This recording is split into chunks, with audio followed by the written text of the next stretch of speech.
খাৰা হৈ বনাইছে ক'ব মানুহকেইটা তাই চাওঁ মোৰ ইউটিউব ভিডিঅ' মায়ে MBA নাই ওলাই যাব ইয়াত গাইজ মলিকা পিঠা বনাইছা বনাইছো বহুত ধুনীয়াকে বনাইছো একদম ধুনীয়া লাগিছে দেই খাবলৈ খাবলৈ আমি দুজন মই যিমান খালি খাবলৈ মাৰি আছে তো না টকা ঠেঙা নাই লুমা আছে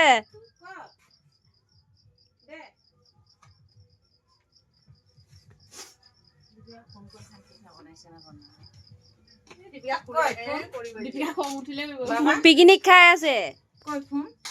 তই কিয় পকেটত লৈ ফুৰিব লাগে সেই চাৰ্জ দিয়াৰ পৰা লৈ আহিছো পুতলিকৰ চাৰ্জ দিয়া আছিলে তোৰ MB নহয় মোবাইলটো মই কিবাই কৰিম অ'কে ডাৰ্লিং হ'ব